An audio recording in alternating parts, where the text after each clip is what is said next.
Hello friends, today we are going to learn a short story titled The Ambitious Guest by Nathaniel Hawthome. Before we move into the story, let us see a few characteristic features of a short story. As the name suggests, a short story is a short story. That means the theme and the plot of the story are short and simple. The characters are few. Generally, it is woven around one single character with 2 or 3 minor characters. The time that takes for the story to take place is generally a day or a part of a day. So let's see if the present story, The Ambitious Guest, meets with the same characteristic features of the short story or not. As you might have heard the name Nathaniel Hawthome, he is known for his novel The Scarlet Letter. Nevertheless, he has written quite a few short stories which were published as a collection. So before we move on to the story, let us learn some details about the author. Nathaniel Hawthome was born in May 1804 and was an American novelist and short story writer. He was born in the city of Salem, Massachusetts, to his parents were Nathaniel Hawthome and the former Elizabeth Clark Manning. Due to some reasons, he did not want to reveal his identity as born to his parents, so he later added a W to his name. So he became Nathaniel Hawthome, and he entered Bowdoin College in 1821. He graduated in 1825 and started publishing anonymously.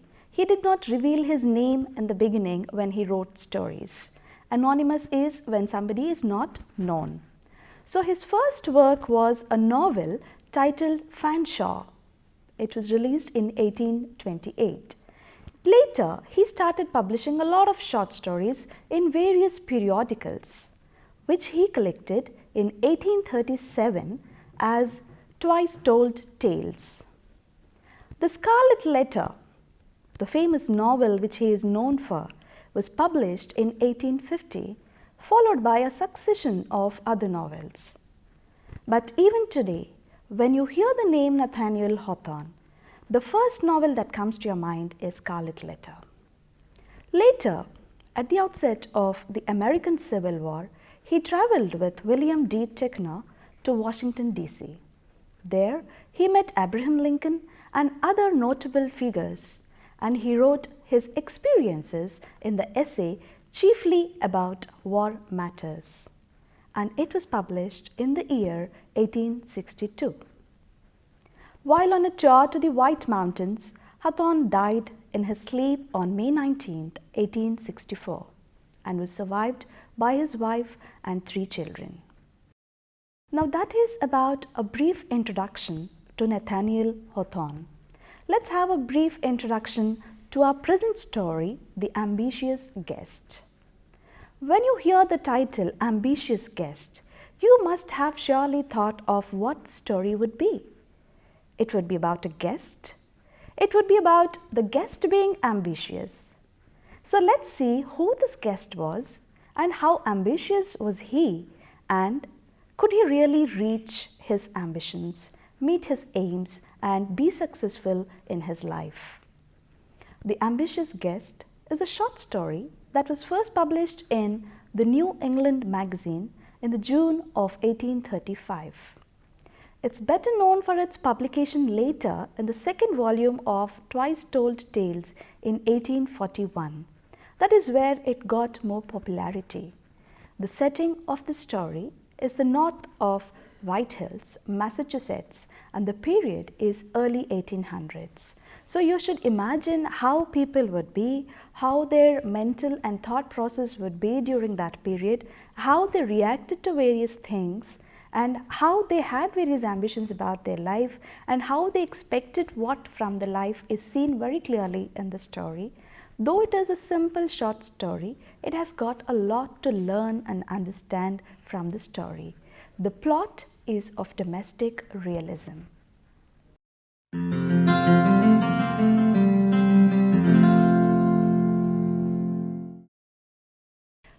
title of the story? Yes, The Ambitious Guest.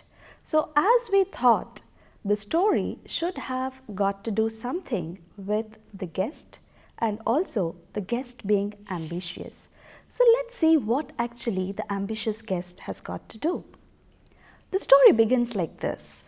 There was a young traveler who stops at night in front of a house. The house is with a family. The family is happy and content, happily sharing jokes and having a gala time. There is a traveler who knocks the door. The traveler was on his way to the river, but the family hesitates to open the door when there is a knock. Generally, the father refuses the door to be opened because it is night and there could be any danger. They cannot really trust the travelers, so the father doesn't really show any willingness to open the door. But somehow, this traveler, he gets lucky when the door is opened.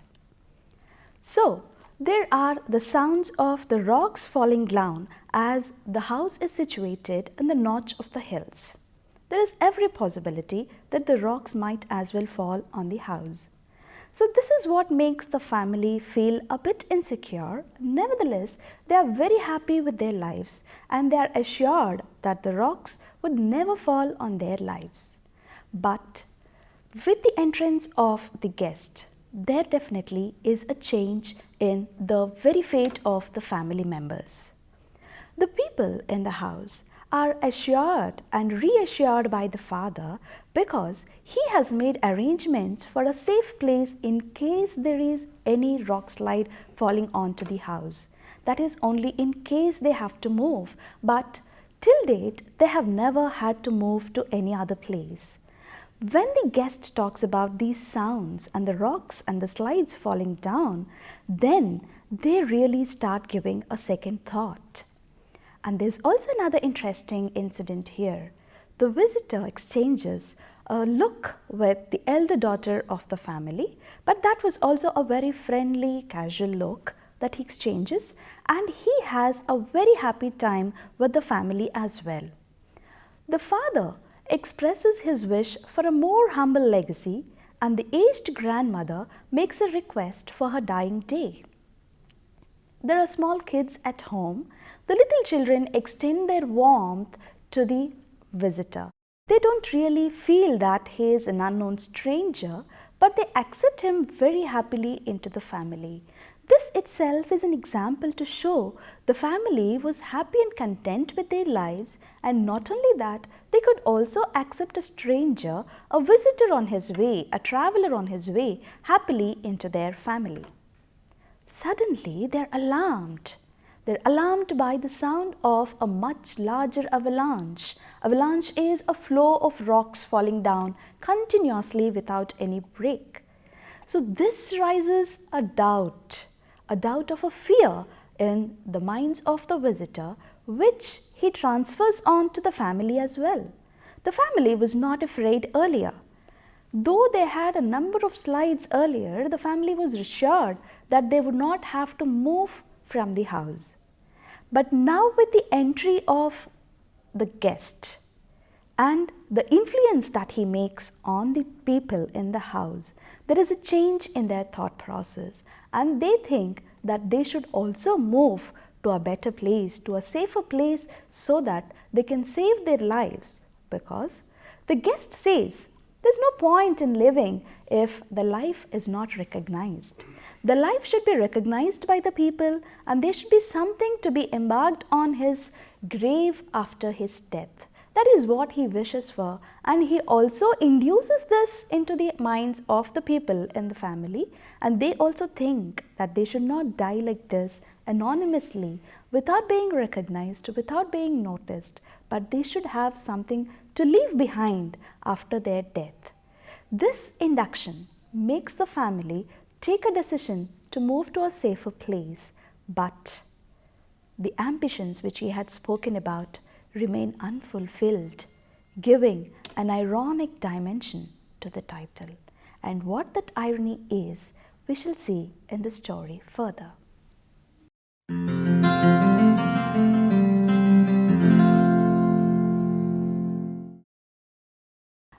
observed in the plot, the story seems to be very simple at the outset. At the same time, it has a ironic touch which illustrates that a family, by accepting a novel approach, one may take oneself out of the safe, secure zone and get exposed to danger. Clearly, when the family decides to leave the relative safety of the cottage, to flee the sounds of the mountain, the slides which are falling down, they're acting out of their character, because we see that the father was completely reassured when the guest arrived. When he was worried about the sounds that were coming out of the slides falling down, the father assures him, saying that you don't have to really worry. We have experienced a number of slides so far and we never had to really get worried. And moreover, we have a safe place to move on to in case there is a danger that the slide might fall on the house. This makes the family that they move from a safe, secure zone and get exposed to danger. Clearly, when the family decides to leave the relative safety of the cottage to flee the sounds of the mountain, they are acting out of their character. It leaves a question on the reader's mind whether they were really influenced by the talk of the ambitious guest, or would they have really chosen to move had they been without the guest. So, was it just the entrance of the guest and his influential talk that has made the father change his decision and take a decision that he would move to a safer place? So, is it just because the guest and his ambitions and his talk about how one should lead a life and be recognized? The visitor also in his speech says that he really wonders how the sailors, when they're sailing on the sea, sometimes there are shipwrecks. You know what shipwrecks are. So when a shipwreck takes place, the sailors, they just die unnoticed, unrecognized, unknown to the people. So he says that he feels pity, he feels sorry for all those sailors who die without being noticed. And nobody ever bothers to have a grave for them and nothing is engraved on their graves. So he says that he feels sorry for them and he for himself has got an ambition in life. And he wants to prove himself before he dies and have a mark for himself before he meets his death. And all this influential talk has aroused certain feelings in the members of the family, not just the father, even the grandmother. She also feels that she shouldn't die like that unnoticed. She has kept a dress ready for herself for the last day. She says she should be buried in her best dress. So every human being has got a thought inside. But this guest, when he visits the family, which was content and happy till then, were influenced terribly by the guest, and so they had taken a decision to move to a better place, a safer place. But the irony in the story is that the family survived all the blows and slides when they were confident and did not move.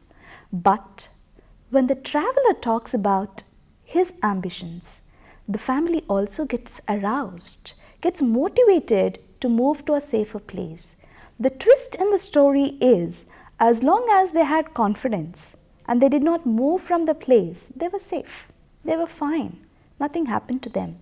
But now when they lost their confidence and they started having a hope to do something before they die, this is where they meet their death.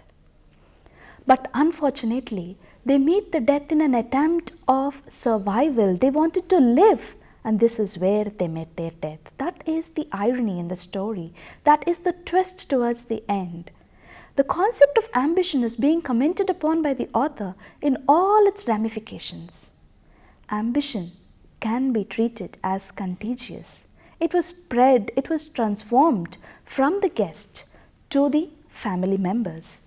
And he imbues them with the desire to do something, and it resulted in devastating consequences. That's what we see towards the end of the story, where each member of the family is dead and nothing of any of the members remains except the house, which remains intact, right from the place, right from the fireplace to the tables, the furniture, everything was intact, but There was no trace of any human being, neither the family members nor the guest who visited their house on that stormy night.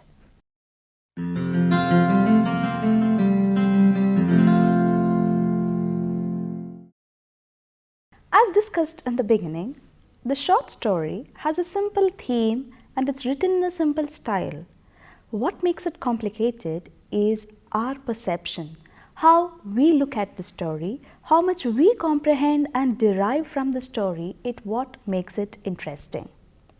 The style of this ambitious guest, we can see it as an allegory. What is an allegory? Yes, an allegory is generally a short moral story. The difference is it has animals as characters conveying the moral. Here, of course, we don't have animals, but we have human beings, but they do have something to convey as a moral. And what is that moral that we see in the present story that Hawthome suggests? Once the simple family is overtaken by the ambition and they lose all that confidence and they change their lives from being a happy and content life to wishing for a grandeur and fame, and they wanted to make their lives more meaningful. But the irony is, since they were not content, they had to meet a fatal end. As long as they were happy and content with their lives, they didn't have to really worry about anything. But once the feeling of ambition arose in their minds, they left something to do with their lives. That is, it had brought an end to their life. It can also be seen as a parable. A parable is nothing but a simple biblical story which has a moral to convey. So do we find a moral being conveyed in the story The Ambitious Guest. It teaches much the same. That is, be careful what you wish for. You may get it. Yes? What is paradoxical is that the family leaves the shelter of their cozy home to rush to their own death.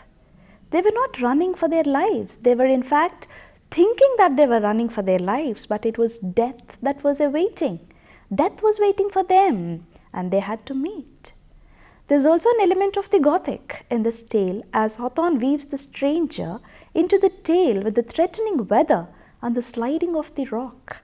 That is the synchrony that he brings in with the entrance of the guest and also the weather conditions outside, how they match well. But there is some indication of some danger that is yet to happen, that is going to come. The narration is undoubtedly exciting throughout the story and suspense is created until the end. We never know if the family really survives by moving on to a safer place. But it's only towards the end that we realize the family was not running for a safe place.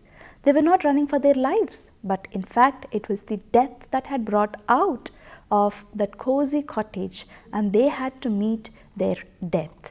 So the damage had already been done. The very entrance of the guest has disturbed their lives so much that they came out of that safe, secure zone of cottage and they had to meet their death where not a single trace of anybody in the family was left.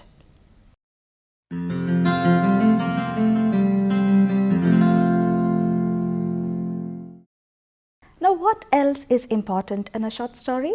It is the characters. By now, you must have understood that there is one major character, that is of the ambitious guest, the traveler who visits the house, of course, and the father who is the prominent figure, the head of the family and also involved in taking the major decisions, and the rest are the mother, the grandmother and the children who are really insignificant apart from the eldest daughter. So let's move on to how this characterization has been done in the story, The Ambitious Guest. So to start with, the major character is that of the ambitious guest. How was he? He was a young man. His face bore an expression of melancholy at first and it was almost like despondency. He was not very hopeful that the family would open the doors for him, and also not only the doors, they have in fact welcomed him with a warmth. So that had brought in a change in his behavior. As we can see, he looked like a normal traveler who would travel wild and bleak road at nightfall and alone. But his expression changed very soon, and his face brightened up when he saw the kind warmth of his reception, how he was welcomed into the family, and how they were feeling comfortable sharing everything with him. They made him sit near the fireplace and they shared all the jokes that they would share with their family members. This made him feel more comfortable, and so he could also open about his life and more importantly about the ambitions that he had for his life. He was of proud yet gentle spirit, haughty and reserved among the rich and great, but ever ready to stoop his head to the lowly cottage door and be like a brother or a son at the poor man's fireside.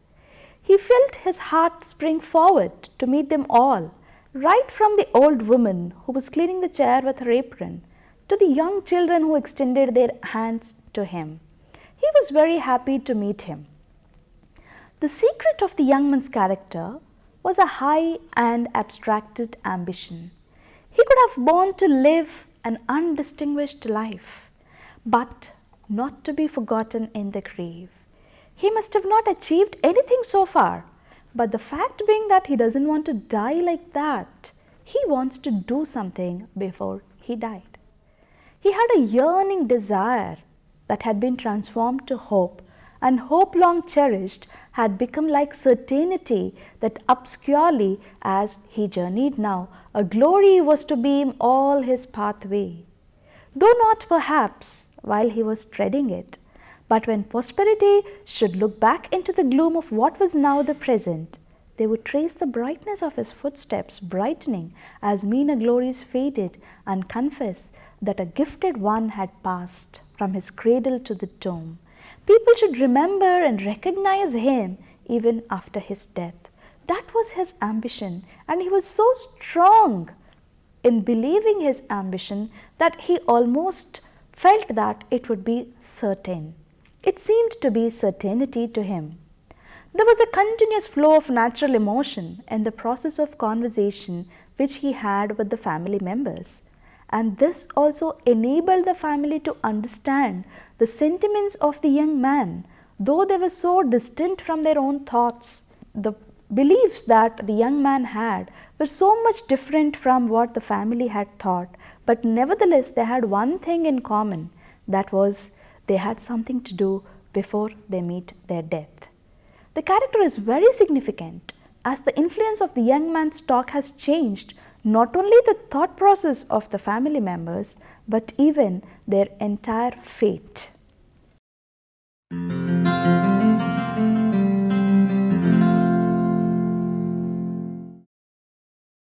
The father changes as the story moves. He was not the same as he was at the beginning of the story when he talks about the slides. When the young guest talks about ambition as a necessary goal of life, the father gets influenced. This being influenced is a change in the character of the father. He was not the same at the beginning and at the end. He moves along with his family to a safer place because he feels that he should not die without achieving something or without being recognized. There is also a sense of indifference seen in him when he hesitates to open the door at the first knock. He thinks that the travelers would go if they are not answered immediately. The traveler would not definitely wait for the door to open as long as he is knocking. He'd knock for once, and if the door is not opened, he would move away. This is what the father feels, and he stops from the door being opened at the first knock. So that was he at the beginning. The family is happy and content with their solitary life, which indeed reveals the character of the head of the family, that is, the father. Towards the end of the story, it was his decision, following which the family tries to move to a safer place. But unfortunately, they meet the fatal end. Next to the father, we have another character, the mother. This character is not though very significant, but can be dealt with because it has its own influence in the story. We understand that she seems to be a very obedient wife, as she doesn't say anything against her husband's wish. She stays with him when he says there's no danger of the slide and we can safely stay in the cottage. She listens to him. And when he says that it's time we move to a safer place, even then she follows him obediently, in spite of maybe she would have known that it's not safe to move. But since she being an obedient wife, she doesn't say anything against her husband's wish. She follows him blindly without saying anything. So the fact that the family is happy, where they crack jokes and enjoy, is a very indication that the children have a caring and loving mother. She only says, "We are in a strange way tonight." These lines from the story indicate that the mother is suspicious of something that would happen in the story.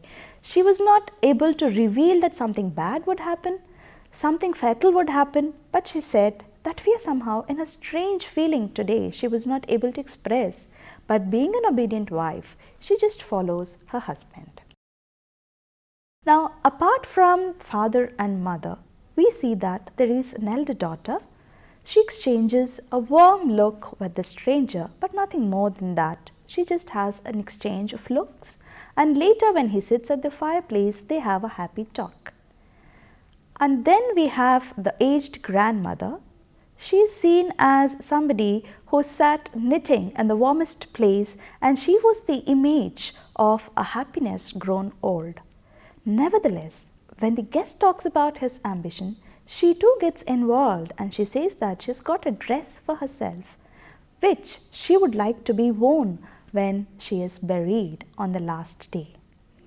And the rest are the minor characters, the kids, which are representing only to show that the family is happy without any worries. Other than this, the kids do not really have any significance in the story. So we have the ambitious guest, the father, the mother, the aged grandmother, and the elder daughter being significant characters, and the younger children which are not very significant to the story.